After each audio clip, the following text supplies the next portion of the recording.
Especulado em alguns clubes brasileiros, Claudinho, meio atacante ex-Red Bull Bragantino, pode voltar ao Brasil? Vídeo de hoje do canal do Nicola responde a pergunta. Conto ainda sobre o maior jejum do Corinthians na Neoquímica Arena. Tem novidade importante sobre Mailton, lateral direito que é pretendido pelo São Paulo. E Lautaro Dias fica ou não no Cruzeiro? Para completar as últimas do mercado, bastidores, finanças. Fala aí pessoal, sou Jorge Nicola, bem-vindos a mais um vídeo do canal, sempre bom ter vocês por aqui. Sem perder tempo, pedir para deixar like, se inscrever no canal e ativar as notificações. Quero te contar que aquele torcedor do Corinthians, que num jogo contra o Palmeiras na Neoquímica Arena atirou uma cabeça de porco dentro do gramado da Neoquímica Arena, foi condenado a 1 ano de prisão. Trata-se de Fernando Luiz, Osni Fernando Luiz. Ele pegou 1 ano de prisão em regime semiaberto por crime contra a paz no esporte. Quero te falar agora sobre a CNRD, a Câmara Nacional de Resolução em Disputas, que na teoria deveria servir para moralizar o futebol brasileiro, mas a verdade é que até agora ela é uma grande vergonha, uma farsa. Só para você entender, vou usar o exemplo do Corinthians, que no ano passado contratou o Ranieri do Cuiabá e o Félix Torres do Santos Laguna. Corinthians não pagou o Ranieri e não pagou o Félix Torres, ou seja, Santos Laguna e Cuiabá ficaram a ver navios.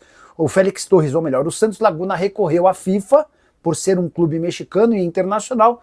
O Cuiabá recorreu à CNRD, a Câmara Nacional de Resolução de Disputas.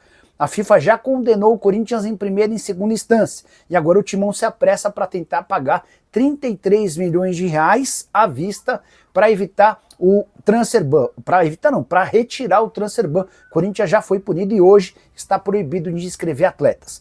Nesses 33 milhões de reais, com pagamento à vista, a juros e correção monetária. Já a Câmara Nacional de Resolução em Disputas firmou um acordo com o Corinthians para que o Timão pague o que deve ao Cuiabá pelo Ranieri em 6 anos, sem pagamento de juros. Ou seja, um verdadeiro caos. É por isso que os clubes brasileiros devem tanto para outros clubes brasileiros.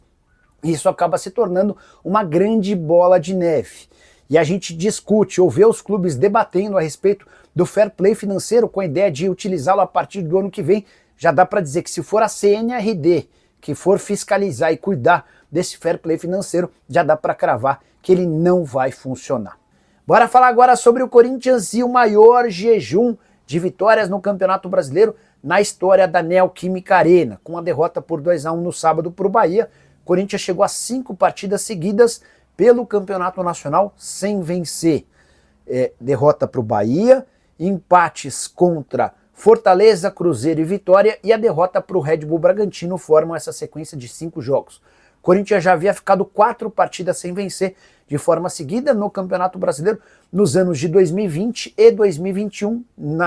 5 partidas é algo inédito e mostra um pouquinho da perda da força do Corinthians como mandante, algo que se torna extremamente preocupante para um timão que precisa de pontos até para não brigar contra o rebaixamento. O Z4 está cada vez mais próximo do Corinthians. Importante destacar que, como mandante nesse atual Campeonato Brasileiro, o Corinthians soma 10 partidas, com 4 vitórias, 3 empates e 3 derrotas, só 50% de aproveitamento dos pontos. Você pode estar curioso para saber quando foi a última vez que o Corinthians ficou 5 ou mais jogos sem vencer em sequência no Campeonato Nacional como mandante. Isso se deu em 2007, ano do rebaixamento do Corinthians, bem antes da inauguração da Neoquímica Arena. Na oportunidade, 7 partidas sem vitória e o Corinthians rebaixado para a Série B.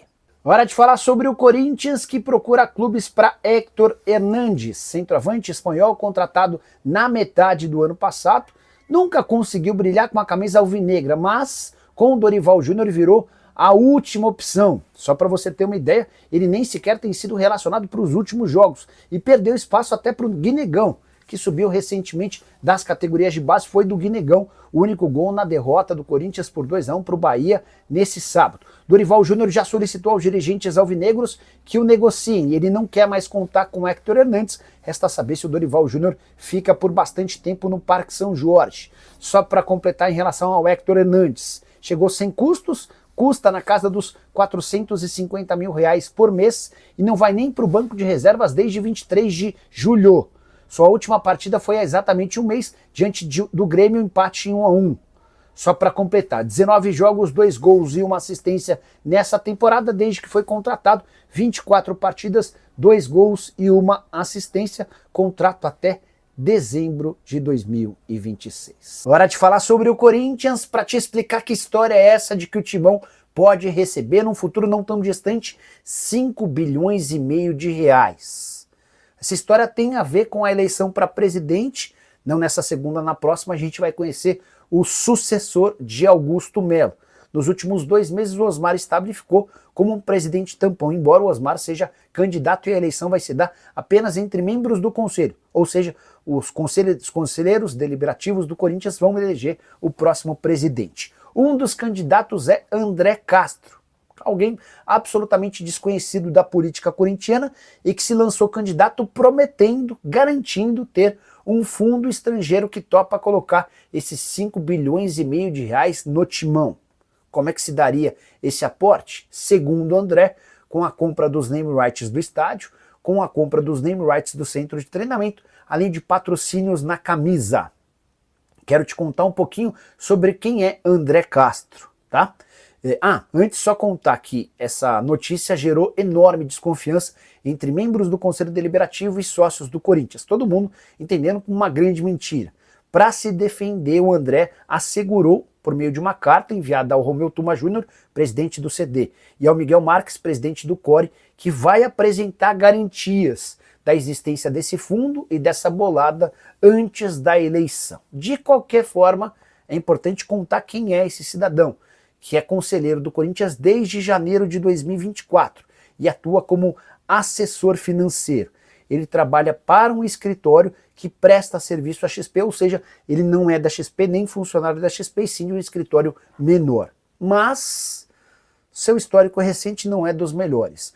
O André Castro foi processado pelo Banco Bradesco recentemente pelo não pagamento de 250 mil reais pela compra de um apartamento, e o pior vem agora. Ele apresentou um atestado de pobreza na qual se declarava pobre no sentido legal do termo, para que não tivesse que pagar custas dos processos aos advogados. E aí você tira suas próprias conclusões. Será que esse cidadão tem relações com alguém que pode colocar 5 bilhões e meio de reais no Corinthians? Só para completar, além do André, devem concorrer à presidência na próxima segunda-feira Osmar Stabile, Roque Cittadini e Ilmar Schiavenato, que tenta buscar apoios de pessoas ligadas a Augusto Melo. E você, o que pensa sobre tudo isso? Já usa o espaço para comentário para registrar sua opinião. Rapaziada boa, ficamos aqui com aquele giro de notícias do Corinthians, últimas atualizações importantes do Timão. Você acompanha aqui nessa segunda edição do nosso vídeo, a data de hoje, dia 18 de agosto, né? Temos aí a segunda edição, você acompanhou o nosso vídeo diário aí na parte da manhã e agora você está acompanhando o vídeo noturno. Então, rapaziada, se você gostou desse complô de notícias do Timão, dá aquela moral pra gente, o like, que é muito importante pra gente aí. Você sabe que isso você pode dar à vontade, super tranquilo, não tem problema nenhum, tá bom? Então já chega deitando já chega sentando o dedo no like aí pra fortalecer legal. Se inscreva no canal caso não for inscrito, e caso de inscrição, se quiser patrocinar o canal se tornando membro, faça à vontade. Até o próximo vídeo, amanhã voltaremos às 10 horas da manhã com o giro de notícias do Corinthians. Até breve, tchau!